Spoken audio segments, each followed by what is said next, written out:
Well, last night I got a text from one of our renters that the LeSharo had broken down. In Illinois, on I-88, and they didn't, for some reason, choose the insurance through Outdoorsy, which is the platform we rent on. So I contacted Outdoorsy. They were great. They were able to add the roadside assistance after the fact, which is fantastic. But right now, I have an RV that is in Rock Falls, Illinois, which is at least a couple-hour drive from here. It is broken down. No idea what's going on with it. Apparently, it just lost power. There's fuel, and supposedly it's charging. So I don't really understand why it would just quit. But I have a $1,600 tow bill, and looking at probably another $1,600 tow bill to get it to the mechanic. I have found a mechanic that can work on it today. I believe that the roadside assistance will then be able to reimburse me. I also have another trip scheduled for Friday. So today is Tuesday. It's Tuesday morning. I still haven't even showered yet. Got up early to try to sort this out, and hopefully we can get it ready to go by Friday. Well, here I am in Rock Falls, Illinois, come to pay the bill. Because the tow company doesn't do, they don't do credit cards over the phone. I could send a wire transfer, although then I probably wouldn't be able to get the LeSharo today. So I'm here. I've already seen it. I haven't been able to get through the gate, but I'm going to go inside here and pay. Well, here she sits, and tried to start it, and it's not starting, and definitely doesn't sound right. All the fluids were okay, except the power steering was a little bit low. I know that this new power steering pump, that red pump you see, has a leak, which is stupid because it's brand new. So that's where the power steering is leaking from. These belts are good. My thought, as of right now, that it may be a timing belt because it doesn't sound right.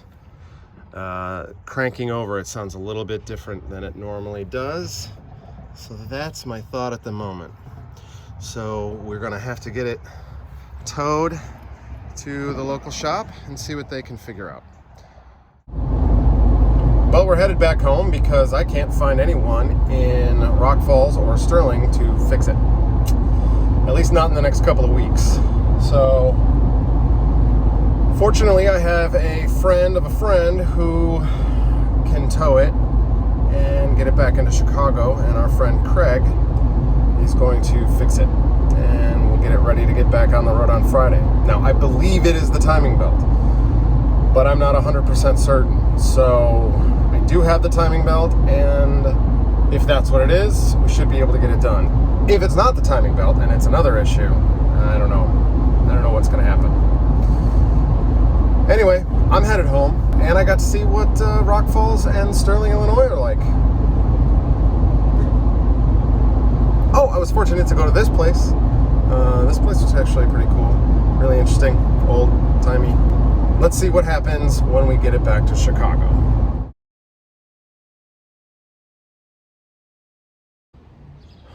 Well, she made it back to Chicago, had a tow on a flatbed, and she's here at Gearhead Workspace, which is owned by our friends Tim and Molly, who have graciously allowed me to do a lot of work here. Of course, we're bartering a little bit. I'm giving them an outboard motor.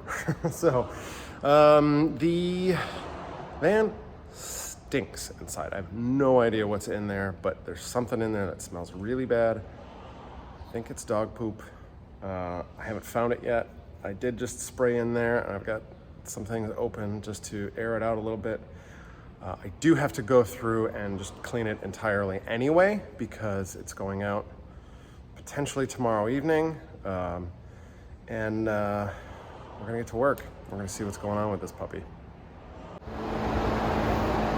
Well, as you can see, this timing belt ain't doing well. Thankfully, we have another one ready to go. Hopefully, we'll get this puppy running tonight. Well, thanks to that beautiful man right there, it lives! New timing belt is in. We have started it. It ran for 5-10 seconds. We shut it down because we're still working on it. But it is running and it sounds great. Putting the other 2 belts on brand new as well. And hopefully we'll get this buttoned up tonight. And gotta get her cleaned up tomorrow because she's getting picked up at 6 p.m. tomorrow. So, yes, very, very happy. I don't have laundry at home. We do have laundry in our facility, but it's usually pretty busy. So, see that lavanderia behind me? That's where I've got to take all of our sheets, comforter, everything from the RV every time we rent it out, because I wash everything. If you have it a nice washer dryer at your place in the driveway, it'd be a lot easier. So this is hours of my day dealing with this. Now granted, I'm doing my own laundry at the same time, but yeah, every week I gotta do this.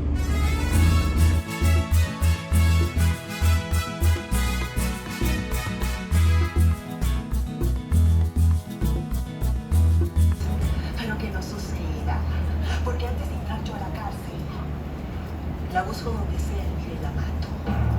Lo que me condene, la mato.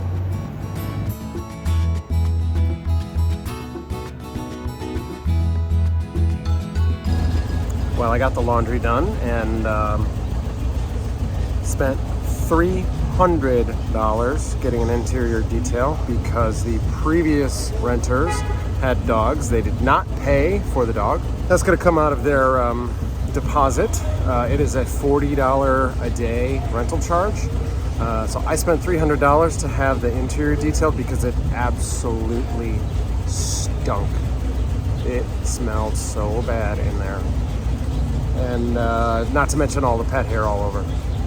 So that's why we charge $40 a day, you know? I've got expenses. I can't let someone else take this out with that smell and pet hair. I mean, it's just, it was nasty. It smelled like I was standing in a garbage dump. So here we are at Jiffy Lube, waiting to get an oil change, and then she'll be ready to go on the road. She's getting picked up in 2 hours, and she's gonna be gone for 9 days. So, you know, this is not for everyone. I mean, there's a lot of work that needs to be done. I've been busting my ass for the last couple of days trying to get this thing back on the road, and I'm happy that I succeeded. Still a little bit of a low idle issue after we redid the timing belt. Not quite sure why. I looked through the manual and there's a way that you can adjust the low speed idle, but I can't figure that out. I can't find the piece. Weird. And there she is. Somehow we got her together, and she's clean and operational, and she's going on an adventure off to Iowa. Thanks for watching.